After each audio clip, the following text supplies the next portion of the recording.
할렐루야. 우리 주님의 이름으로 오늘 아침 오신 모든 성도님들을 환영하며 축복합니다. 우리 온라인으로도 함께 참여하시는 분들 축복하며 환영합니다. 우리 찬송가 92장 위에 계신 나의 친구 92장 같이 찬양하겠습니다.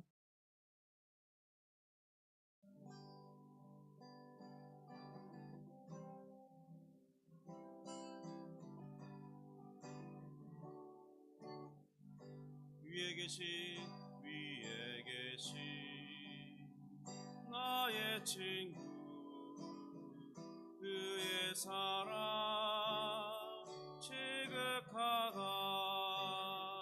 이는 예수 그리스도 나의 구주 나의 친구 사랑하는 나의 친구 늘 가까이 계시도다 그의 사랑 놀랍도다 변함없는 나의 친구 나를 위해 죽으시고 나를 구원하셨으니 나 음으로 경배하며 찬양하리 나의 친구 사랑하는 나의 친구 늘 가까이 계시도다 그의 사랑 놀랍도다 변함없는 나의 친구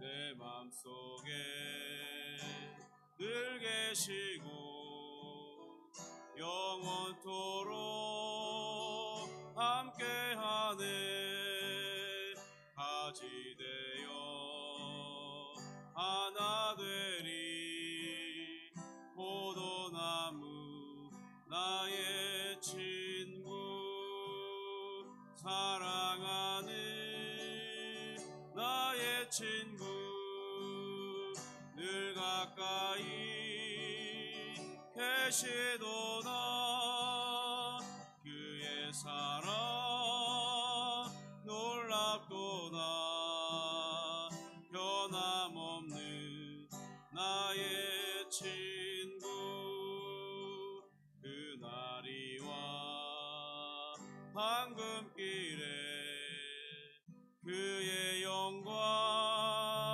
바라보네 그의 딸로 날 안을 때 만나보리 나의 친구 사랑하는 나의 친구 늘 가까이 계시도다 그의 사랑 놀랍도다 변함없는 나의 친구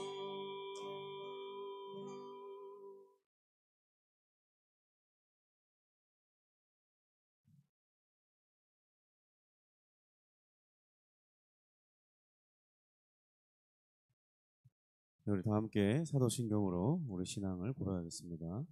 전능하사 천지를 만드신 하나님 아버지를 내가 믿사오며 그 외아들 우리 주 예수 그리스도를 믿사오니 이는 성령으로 잉태하사 동정녀 마리아에게 나시고 본디오 빌라도에게 고난을 받으사 십자가에 못 박혀 죽으시고 장사한 지 사흘 만에 죽은 자 가운데서 다시 살아나시며 하늘에 올사 전능하신 하나님 우편에 앉아 계시다가 저리로서 산자와 죽은 자를 심판하러 오시리라. 성령을 믿사오며 거룩한 공회와 성도와 설교통하는 것과 죄를 사하여 주시는 것과 몸이 다시 사는 것과 영원히 사는 것을 믿사옵나이다. 아멘. 하나님 아버지 감사합니다. 오늘 또다시 우리에게 생명을 주시고 또 이렇게 아침부터 우리 주님의 말씀을 듣고 또 주의 말씀의 뜻을 깨달아가는 은혜를 베푸시니 감사합니다. 주님, 우리에게 더욱 주님을 사랑하고 주의 은혜에 감격하는 삶을 살 수 있도록 인도해 주시고 또 저희가 날마다 살아야 하며 또 우리가 이루어야 할 많은 일들 가운데 주의 도우심으로 말미암아 그것이 잘 되며 그것이 형통함이 되게 되며 또 좋은 결과들을 볼 때마다 우리 하나님께 감사할 수 있도록 은혜를 베풀어 주옵소서.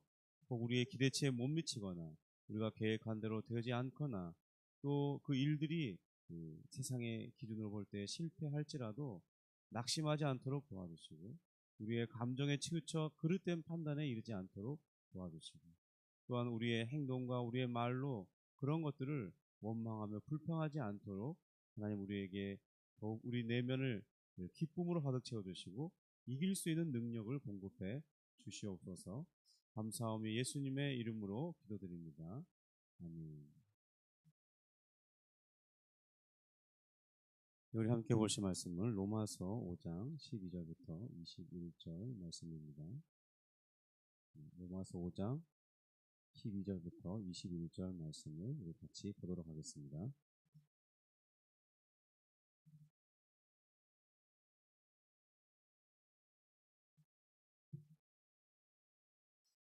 우리 찾으셨으면 로마서 5장 12절부터 21절 말씀 합독하도록 하겠습니다. 그러므로 한 사람으로 말미암아 죄가 세상에 들어오고 죄로 말미암아 사망이 들어왔나니 이와 같이 모든 사람이 죄를 지었으므로 사망이 모든 사람에게 이르렀느니라. 죄가 율법 있기 전에도 세상에 있었으나 율법이 없었을 때에는 죄를 죄로 여기지 아니하였느니라. 그러나 아담으로부터 모세까지 아담의 범죄와 같은 죄를 짓지 아니한 자들까지도 사망이 왕노릇하였나니 아담은 오실 자의 모형이라. 그러나 이 은사는 그 범죄와 같지 아니하니 곧 한 사람의 범죄를 인하여 많은 사람이 죽었은즉 더욱 하나님의 은혜와 또한 한 사람 예수 그리스도의 은혜로 말미암는 선물은 많은 사람에게 넘쳤느니라. 또 이 선물은 범죄한 한 사람으로 말미암은 것과 같지 아니하니 심판은 한 사람으로 말미암아 정죄에 이르렀으나 은사는 많은 범죄로 말미암아 의롭다 하심에 이름이니라. 한 사람의 범죄로 말미암아 사망이 그 한 사람을 통하여 왕노릇하였은즉 더욱 은혜와 의의 선물을 넘치게 받는 자들은 한 분 예수 그리스도를 통하여 생명 안에서 왕노릇하리로다. 그런즉 한 범죄로 많은 사람이 정죄에 이른 것 같이 한 의로운 행위로 말미암아 많은 사람이 의롭다 하심을 받아 생명에 이르렀느니라. 한 사람이 순종하지 아니함으로 많은 사람이 죄인 된 것 같이 한 사람이 순종하심으로 많은 사람이 의인이 되리라. 율법이 들어온 것은 범죄를 더하게 하려 함이라. 그러나 죄가 더한 곳에 은혜가 더욱 넘쳤나니 이는 죄가 사망 안에서 왕노릇한 것 같이 은혜도 또한 의로 말미암아 왕노릇하여 우리 주 예수 그리스도로 말미암아 영생에 이르게 하려 함이라. 아멘. 네, 우리는 우리 지금 신자의 참된 소망이 되는 몸의 부활에 대해서 배우고자 하고 있습니다. 그래서 어제 기본적인 설명을 또 드렸고 오늘 그 이어서 사람이 왜 죽게 되는지 그 이유를 살펴봄으로써 우리가 몸의 부활을 믿고 소망해야 되는 이유가 무엇인지를 우리가 우리 마음으로 설명받기를 원하는 것입니다. 우리 신앙에서 가장 핵심이 되는 것 중에 하나가 몸의 부활이라고 어제 말씀드렸습니다.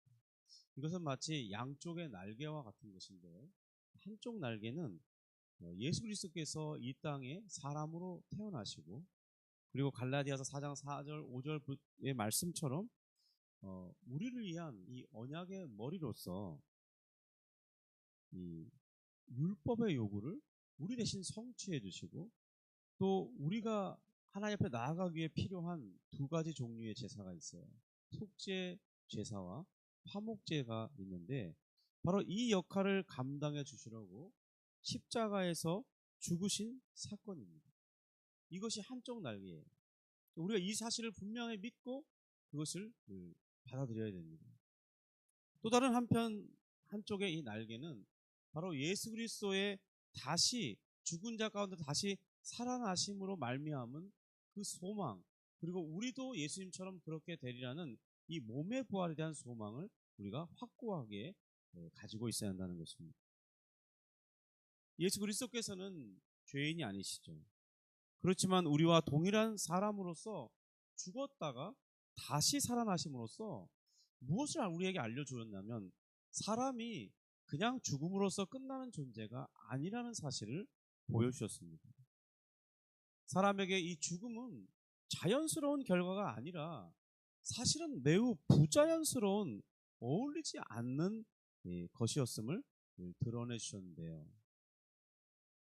뿐만 아니라 그를 믿는 자들에게 예수님께서는 장차 이루어 주실 그 영광이 어떤 것인지까지도 그의 부활하심을 통해서 미리 보여주시는 역할을 해 주신 것입니다. 이 예수님의 부활하신 사건은 마치 인류에게 이 핵폭탄을 떨어뜨린 것과 같다고 설명을 드렸습니다. 정말 그것은 사실입니다.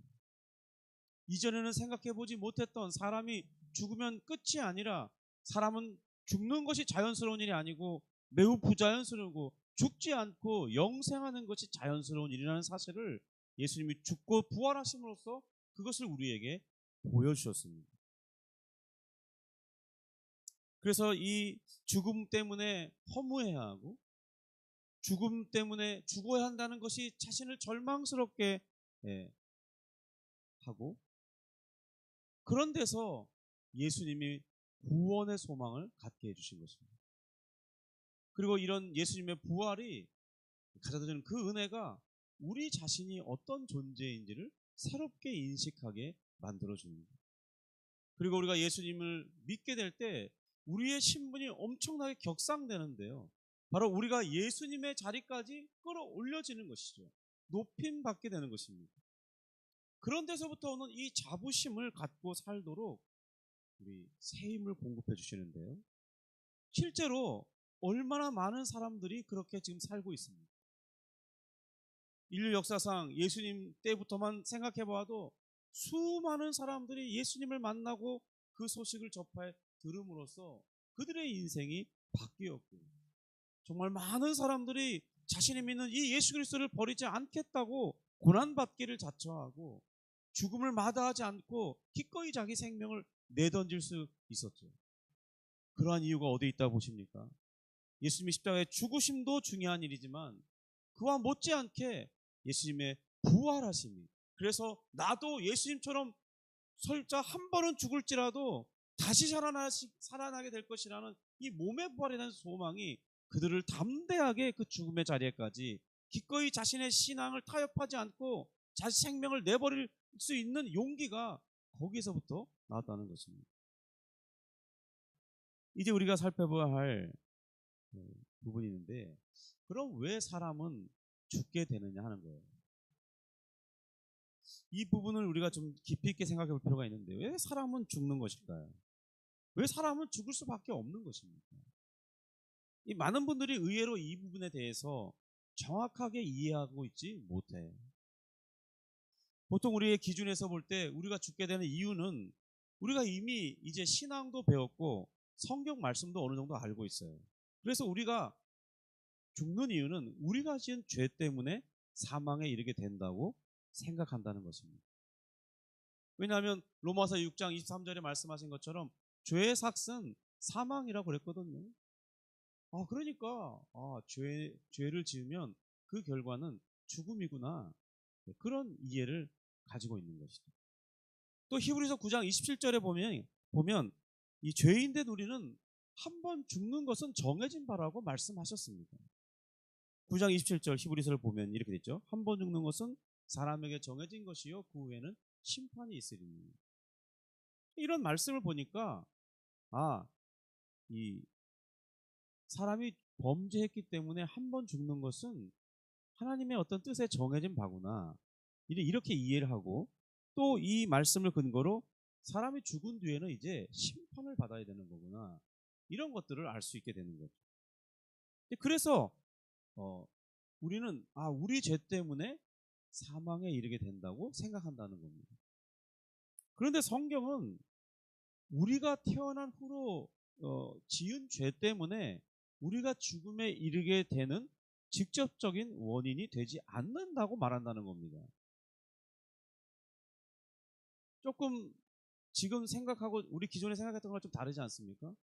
그러니까 우리가 일상적으로 지금까지 태어나면서 지금까지 지었던 수많은 죄들이 있잖아요. 우리는 그 죄 때문에 성경에 기록된, 조금 전에 말한 것처럼 로마서 6장 23절이나 히브리서 9장 27절을 근거로 해서 내가 죄를 지었으니까 내가 죽게 되는 거구나, 이렇게 생각한다는 거예요. 그런데 그게 아니라는 거예요. 이해가 됐습니까? 지금 제가 설명한 것처럼 기존에 이해하고 계셨었나요? 그래요? 내가 죽는 직접적인 이유가 내가 지은 죄 때문에 죽는 게 아니라고 생각하고 있었어요? 내가 지은 죄 때문에 죽는다고 생각하고 있었죠? 네? 그래요? 자, 우리가 사망에 이르게 되는 1차적인 원인은 우리가 짓는 죄 때문이 아니라 우리가 일상생활을 하며 짓는 그 죄는 부차적으로 작용할 뿐이고, 그 죄는 믿지 않는 자들이라면 이 죽음 이후에 받게 될 심판에 대한 형벌을 더 가중시킬 뿐입니다. 우리가 사망에 이르게 되는 직접적인 원인은 우리가 행한 이 개별적인 죄 때문에 있는 것이 아니라 우리 모든 인류의 머리인 이 아담의 불순종 때문에 우리가 죽음에 이르게 되는 것입니다. 그러니까 이것이 창세기 기록이 없었더라면 우리는 우리가 죽음에 이르게 되는 이 직접적인 원인을 알 수 없었을 거예요. 그런데 창세기 1장부터 3장의 기록으로 우리는 왜 사람이 죽음에 이르게 되는지를 알 수 있게 됐습니다. 창세기 2장 17절, 우리가 잘 알고 있는 말씀이죠. 선악을 알게 하는 나무의 열매는 먹지 말라. 내가 먹는 날에는 정녕 반드시 죽으리라 하십니다. 그런데 이 말씀을 우리가 지금 설명하려는 이 말씀의 의미와 그 뜻대로 오늘 우리에게, 또 그리고 이 말씀이 어떤 결과를 초래하고 있는지에 대해서 우리가 명확하게 잘 이해하고 있지 못해요. 말씀은 많이 들었는데 이 말씀의 의미를 잘 이해하고 있지 못하다고. 특별히 2장 17절에 이렇게 말합니다. 내가 먹는 날에는, 이렇게 되어 있는데, 이 말씀을 좀 더 바르게 우리가 이해해 보려고 한다면 이렇게 번역하는 게 더 좋습니다. 내가 먹는 경우에는, 이렇게 바꾼다는 거죠. 어떤 날이 지정되어 있는 것이 아니라 네가 만약에 먹게 된다면, 그렇다면 그 결과는 이런 것이 될 것이다 라는 이 설명이라는 거죠. 그러니까 여기에 보면 어떤 먹게 될 때 죽게 될 날이 특정적인 시점이 나타나지 않아요. 단지 정해지지 않은 이 시점이 있는 것만 알 수 있어요. 그러니까 이 하나님께서 먹지 말라고 한 그 나무의 열매를 먹는 경우에는 어떤 시점에 이르게 되면 반드시 죽게 될 것이라는 죽음의 확정성에 대해서만, 확실성에 대해서만 말해주고 있습니다.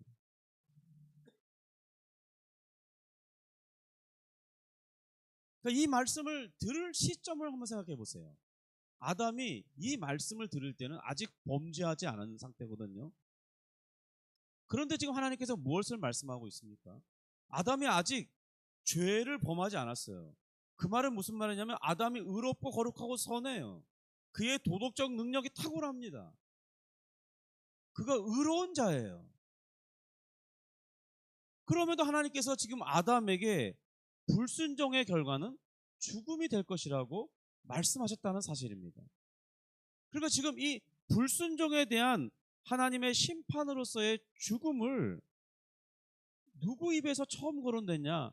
하나님 자신의 입에서부터 처음 나왔다는 거예요. 이 죽음이라는 단어가 하나님의 입에서 나왔다는 겁니다.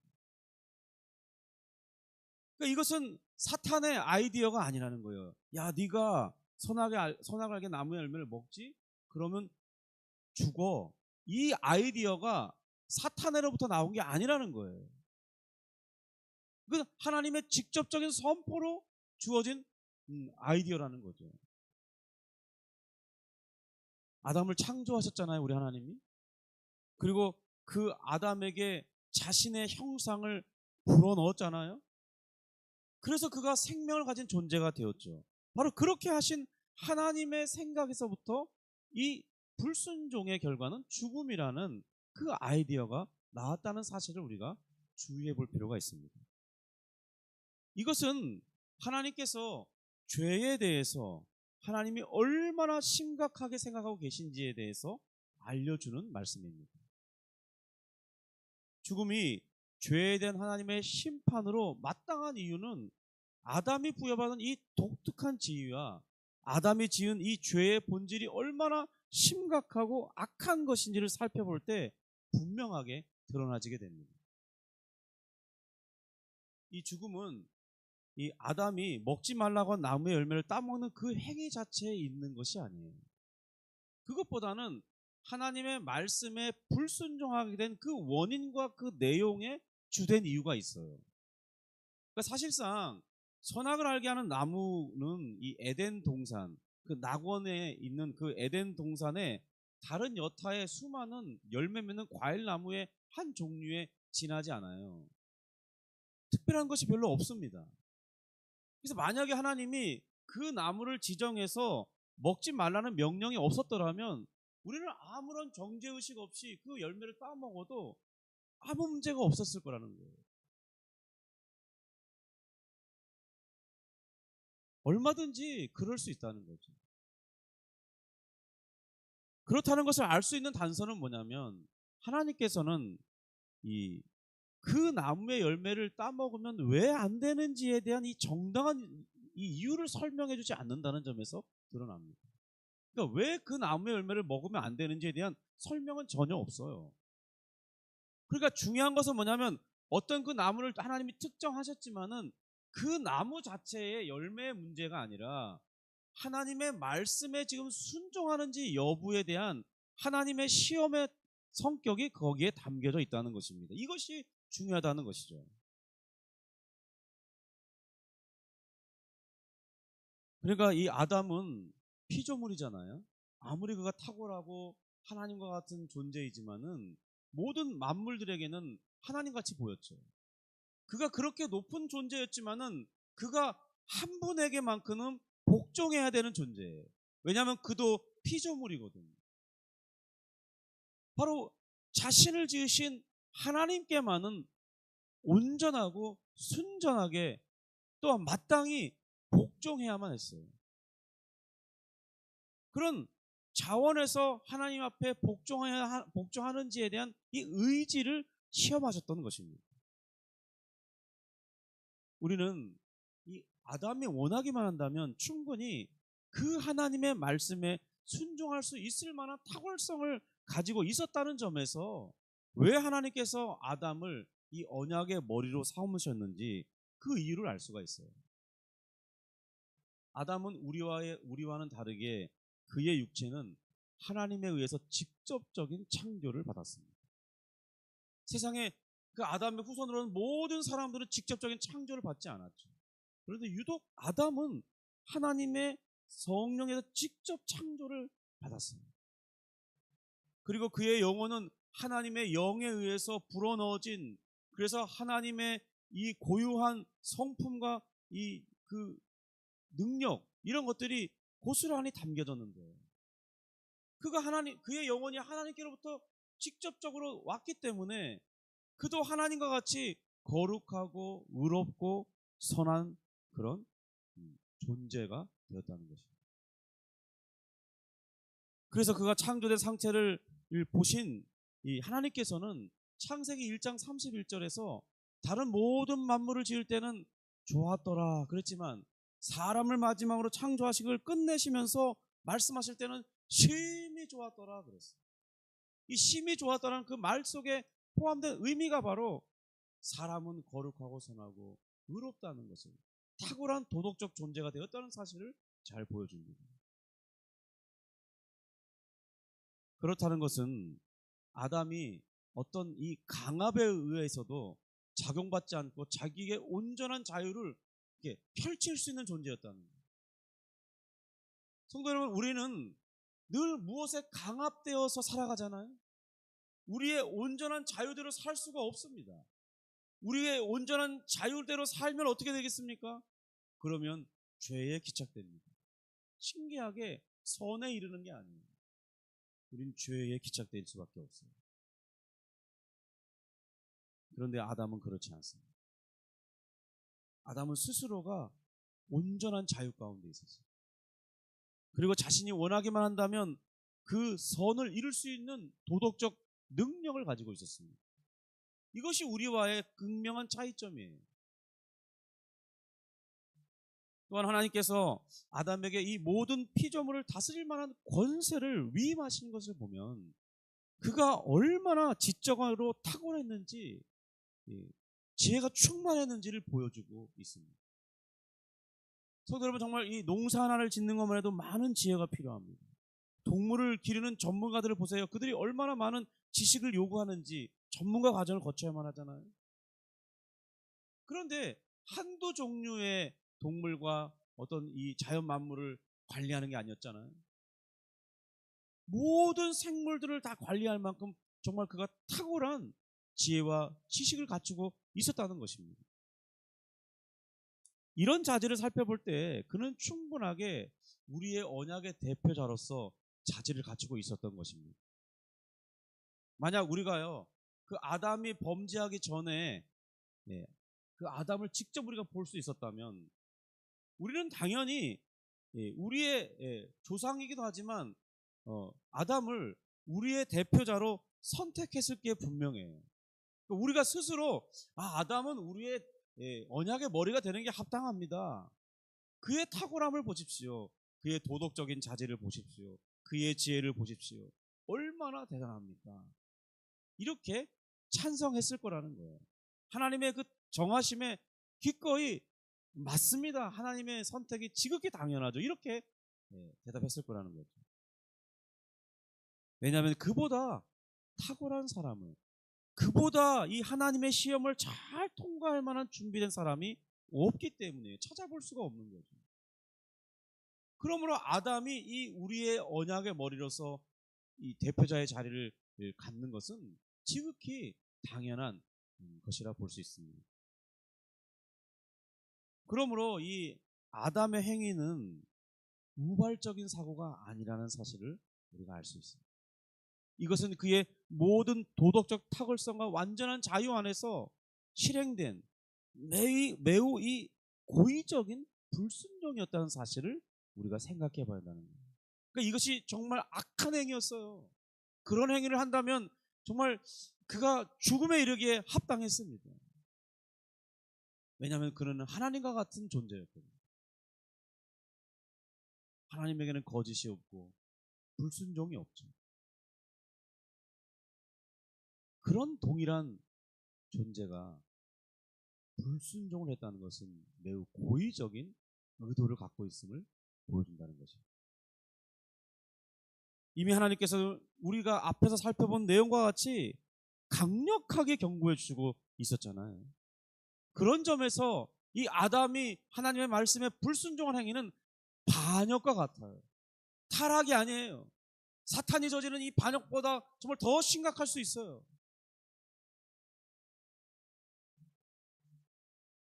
그리고 하나님께서 아담을 우리의 언약의 대표로 삼으신 것은 이 하나님의 지혜에서 나온 우리를 위한 최고의 선택이었다는 것을 생각해 봐야 됩니다. 하나님은 의로우시죠. 그에게는 어떤 이 악함과 그리고 이 어떤 결함도 실수도 찾아볼 수 없는 분입니다. 그분은 완전하신 분이죠. 그분의 결정은 결코 어떤 문제를 찾아볼 수가 없어요. 그러므로 하나님께서 일방적으로 아담을 우리의 언약의 머리로 세우셨다 할지라도 이 하나님의 선택엔 어떤 불의함도 있지 않은 것입니다. 하나님은 결코 우리를 속이시는 분이 아닙니다. 그는 언제나 진실되신 분이십니다. 그런 점에서 살펴볼 때 하나님께서 이 아담이 순종함으로써 우리를 위한 의와 생명을 이끌 수 있는 이 적임자였기 때문에 하나님 생각할 때 딱 적임자다 생각하신 거죠. 그래서 우리의 언약의 머리로 세우신 것이지, 어떤 이들이 말하는 것처럼 하나님이 타락하도록 아담을 세우지는 않았을 것이라는 겁니다. 그러니까 선악을 알게 하는 나무를 먹지 말라고 하신 것을 보니까 타락할 줄 알면서 그걸 만들었다는 식으로 설명하는 거예요. 하나님을 그런 수준으로 봐서는 안 된다는 거죠. 하나님의 속마음이 정말로 그럴 줄 알면서 그랬겠습니까? 그렇게 타락하게 되도록 의도해 놓으신 거예요. 그러면 책임은 다 하나님께로 돌아가는 거 아닙니까? 그렇지가 않다는 것입니다. 하나님께서 의도적으로 아담이 범죄할 수밖에 없도록 선악을 알게 하는 이 나무의 열매를 먹지 말라는 금령을 주신 것이 아님이 분명합니다. 이것을 어떻게 또한 알 수 있냐면, 아담이 범죄한 직후에 하나님이 아주 오랜 뒤에 찾아오시는 것이 아니라 아담이 범죄한 즉시로 하나님은 찾아오셔서 그가 구원받을 수 있는 새로운 언약을 제시해 주시죠. 바로 아담이 범죄한 직후에 그 행위 언약은 파기되지만 새로운 은혜 언약을 제정하시고 선포하시는 모습을 보면서, 그가 구원받을 길이 열리는 것을 보면서 하나님은 아담이 정말로 지극히 정말 잘 순종하기를 바랬다는 사실을 우리가 볼 수 있습니다. 그러니까 이 금령을 주신 것은 그가 죄를 범하도록 타락에 이르도록 하기 위한 조치가 아니라, 정말 하나님이 그 아담이 잘 해낼 것을 기대하시고 아담이 정말 잘 순종해서 자신뿐만 아니라 자신의 후대로 태어나는 모든 존재가 아담처럼 의와 생명에 이르기를 기대하셨다는 것을 우리가 알 수 있는 것입니다. 이제 우리는 오늘 본문을 이해할 어느 정도 준비를 갖추게 됐습니다. 오늘 본문 12절인데 우리 같이 한번 다시 읽어볼까요? 12절입니다. 시작.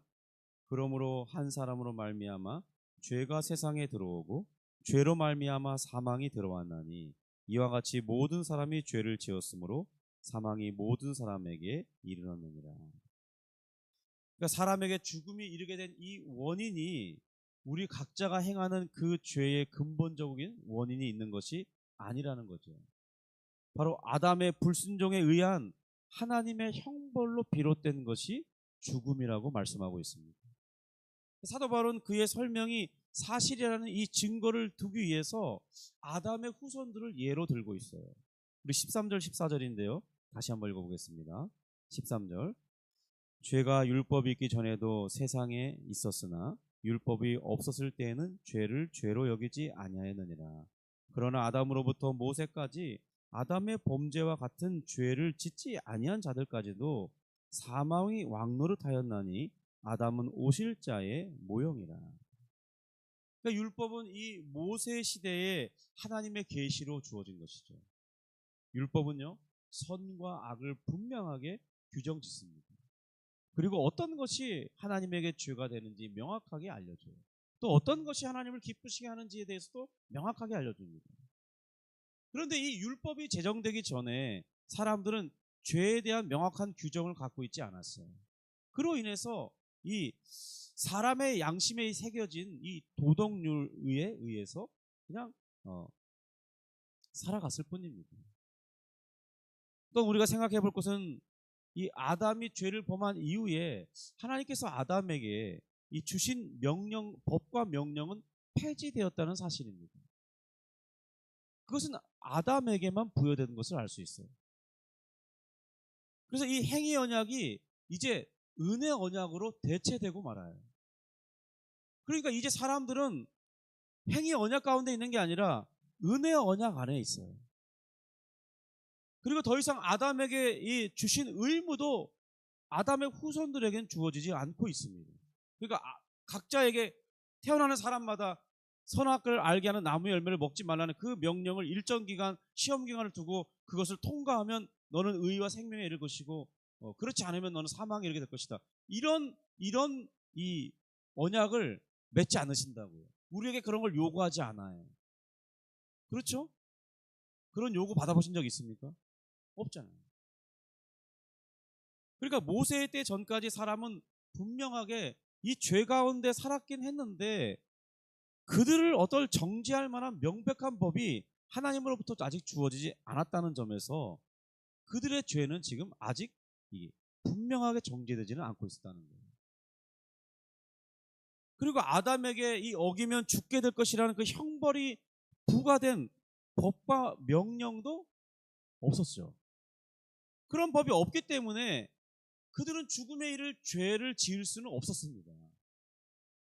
그러니까 사소한 그 아담에게 명령한 그 이 죽음에 이르게 될 것이라는 그 법과 같은 그런 종류의 죄는 우리가 지을 수가 없다는 거예요.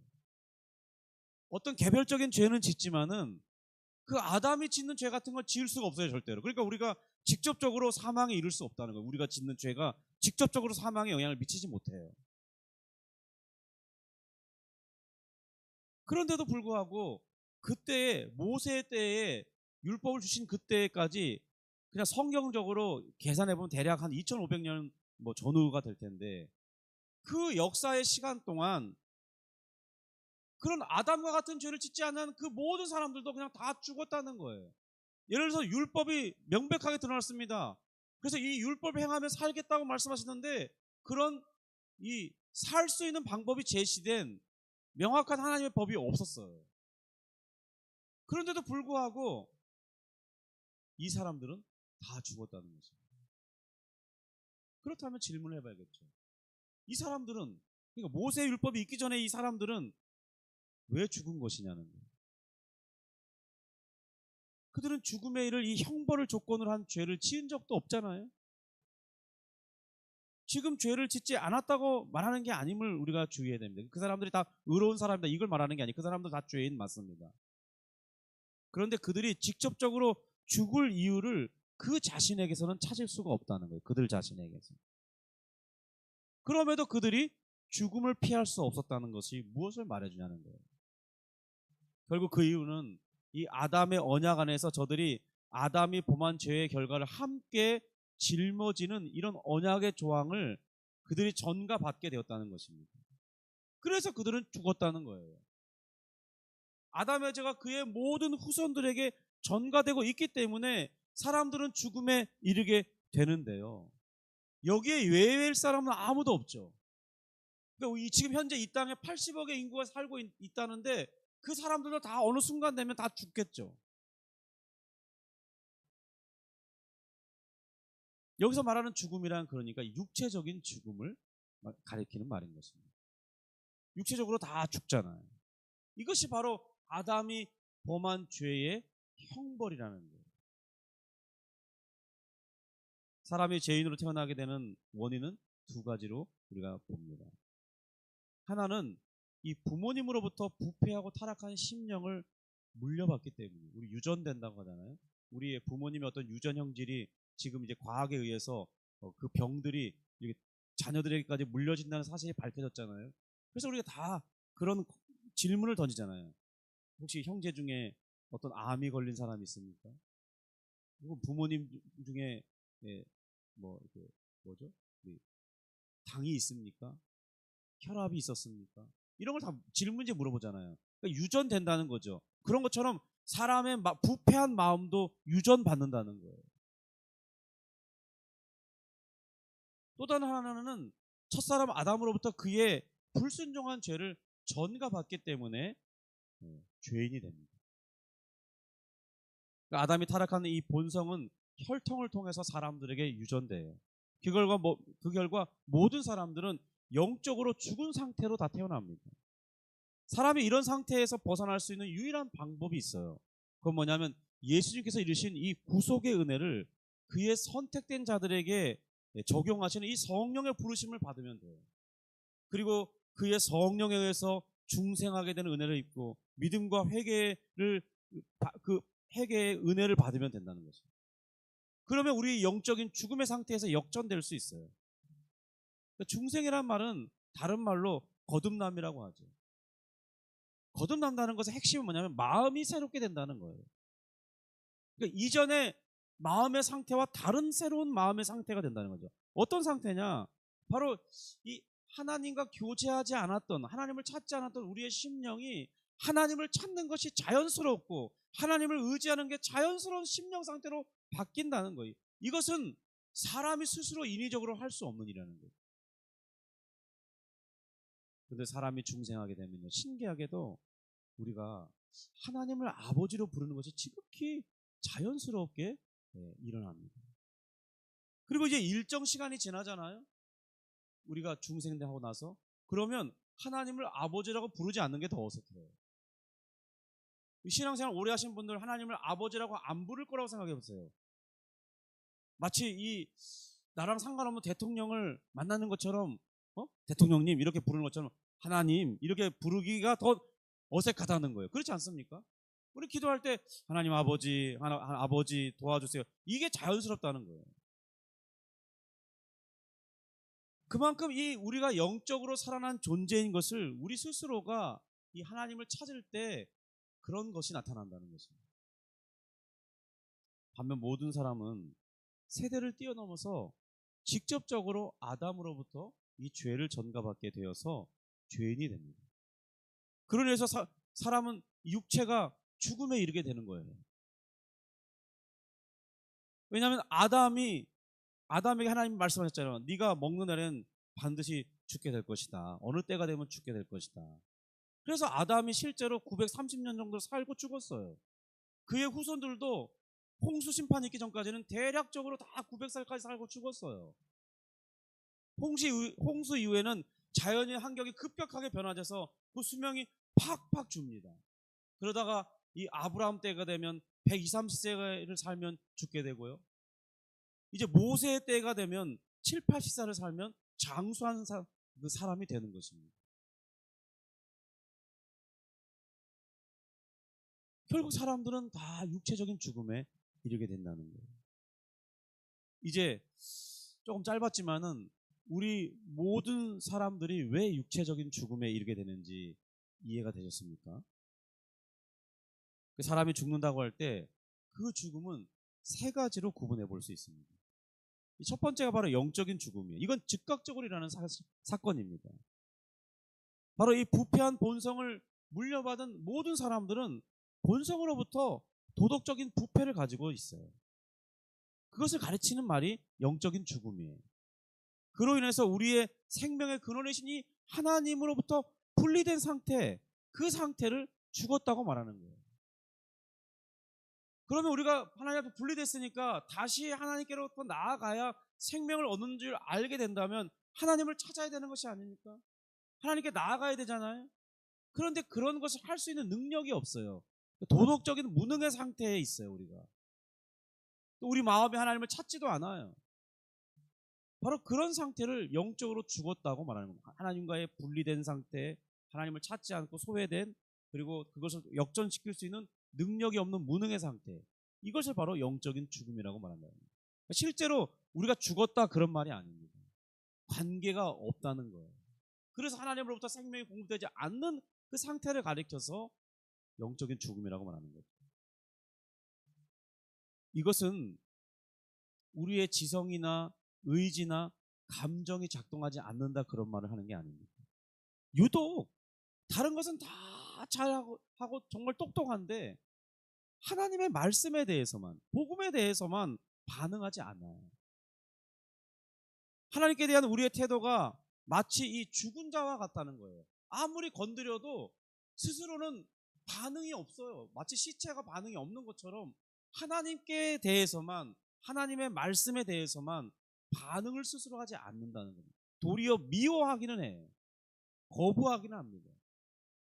바로 그런 영적인 상태를 가리켜서 죽었다고 말하는 것이죠. 그래, 영혼은 그러니까 실제로 죽는 것이 없습니다. 둘째로는 이 아담의 죄를 전가받아서 영혼과 육체가 분리되는 죽음에 이르러요. 이것이 바로 육체적인 죽음이에요. 아담의 이 범죄함으로 말미암는 그의 후손들까지 같이 동일한 패턴으로 적용받는 육체적인 죽음을 가르친다는 것. 세 번째는 이런 사람의 상태를 이 외부에서 개입해주지 않는다면 그 결과가 영원히 바뀌지 않을 것이라는 점에서 영적인 죽음이 있어요. 영원한 죽음이 있어요. 그러니까 현재 우리의 영적인 상태가 우리가 살아있을 동안 역전되지 않는다면, 그러니까 하나님의 진노 가운데 있고 또 육체적인 죽음에 이르게 될 것과 죽음 이후에 하나님의 이 우리가 지은 죄에 대한 심판을 받게 될 것에 대한, 그래서 이 하나님의 이 심판이 영원한 형벌로 되어져 있는데, 그런 상태를 우리 스스로가 바꿀 수 없기 때문에 누군가 외부에서 바꿔주지 않는다면 우리의 이 인생의 결말이 불행하게 될 것을 이렇게 전제할 수 있는 그런 상태가 바로 영원한 죽음의 상태라는 거예요.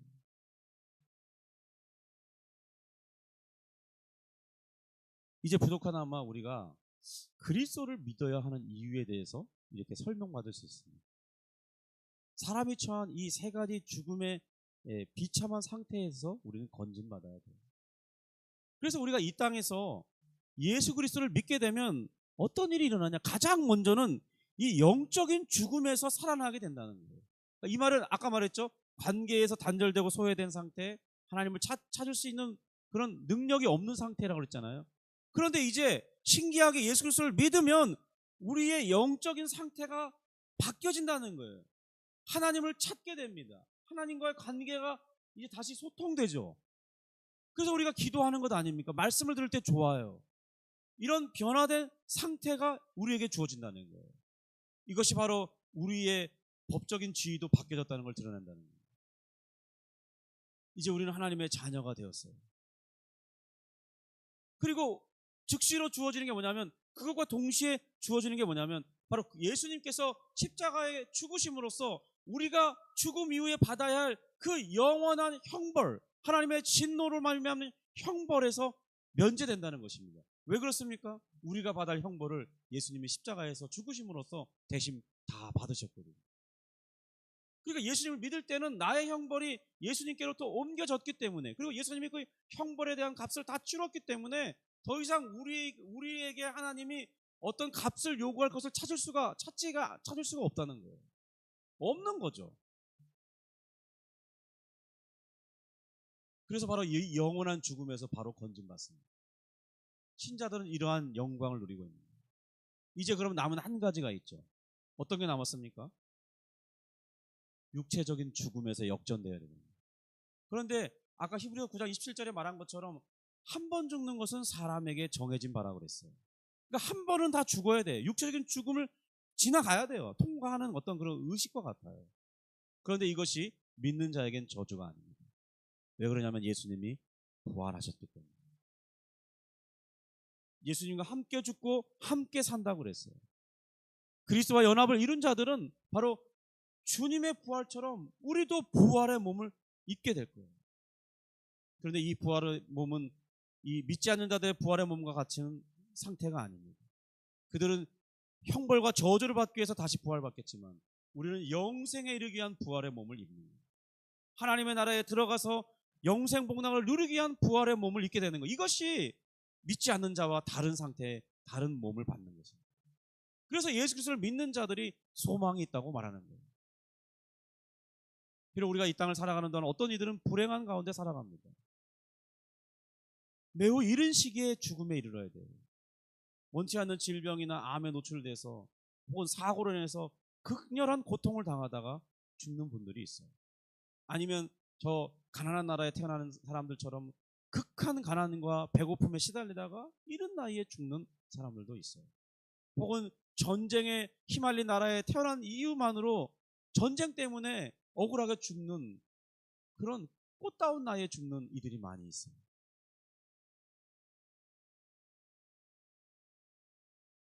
그런 걸 살펴볼 때 사람의 죽음은 참 안타까운 것이 맞습니다. 그런데요, 우리 예수 믿는 사람들에게는 부활의 소망이 이 모든 것을 다 이겨내게 한다는 거죠. 우리는 그냥 죽음으로 끝나는 존재가 아니에요. 죽은 이후에 그 영원한 하나님의 극렬한 진노를 받을 대상이 아니에요. 우리는 언젠가 주님처럼 마치 예수님이 3일 동안 무덤에 있다가 부활하신 것처럼 우리 또한 부활에 이르게 될 거라는 거죠. 그러면 이제 우리에게 남은 숙제가 몇 개 있죠. 첫 번째 숙제는 뭐냐면 이제 알고 싶은 건데, 우리 몸이 부활한다는데 도대체 그러면 우리 몸이 부활할 때 현재 우리가 가진 이 몸과 그 부활의 몸에는 어떤 차이가 있습니까? 이 질문에 대해서 답을 해봐야겠죠. 또 한 가지는 뭡니까? 그러면 우리가 이 지금 신자들이 죽으면 가게 되는 간다고 가게 되는 곳을 천국이라고 말하는데, 그 천국과 그러면 몸의 부활을 입고 들어가는 그 천국 하나님의 나라는 어떤 차이가 있고 신자들은 어떤 차이가 있습니까? 그리고 우리가 하나님 나라에 들어가게 된다면 과연 어떤 생활을 하게 되는 것입니까? 이런 것에 대한 궁금함이 생길 수 있습니다. 실제로 많은 분들이 그런 거에 대한 궁금함을 가지고 있어요. 왜냐하면 자신의 아버지나 어머니가 믿음을 분명하게 고백했는지 안 했는지, 하여튼 뭐 예수님을 믿는다고, 죽기 일보 직전에 예수님 믿는다고 하고 죽긴 죽으셨는데, 진짜로 그러면 그가 구원받았는지, 그가 구원받았다면 장차 어떤 생활을 하게 될 것인지, 이런 거에 대한 궁금함을 많이 가지고 있어요. 이런 거에 대한 답을 살펴봐야겠죠. 내일 이어서 그래서 이제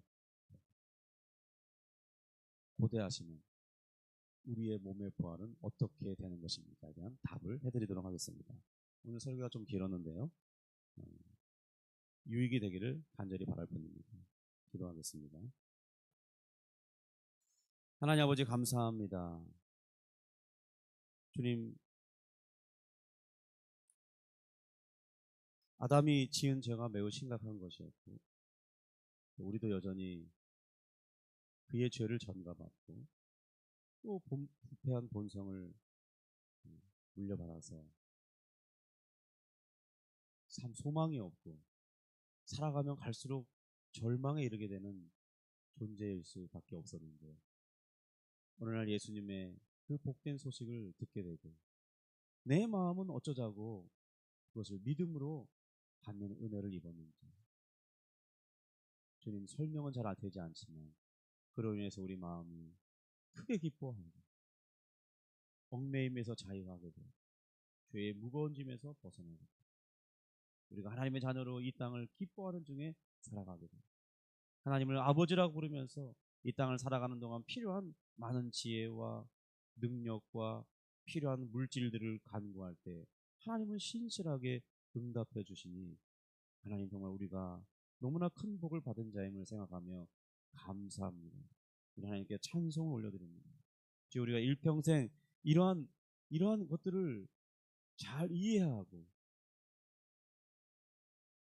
우리 마음으로부터 그것을 참되게 믿음으로 그것이 나에게 복이 되고, 또 하나님은 그 믿음 바대로 살아감을 통해서 우리 믿지 않는 자들에게 예수를 믿어야 하는 그 이유가 무엇인지를 보여주는 삶을 통해서 하나님 우리가 증인의 삶을 살 수 있도록 도와주시고 전도의 열매를 맺게 하여 주시고 하나님의 나라의 완성을 볼 수 있도록 인도해 주시옵소서. 감사하며 예수님의 이름으로 기도드립니다. 아멘.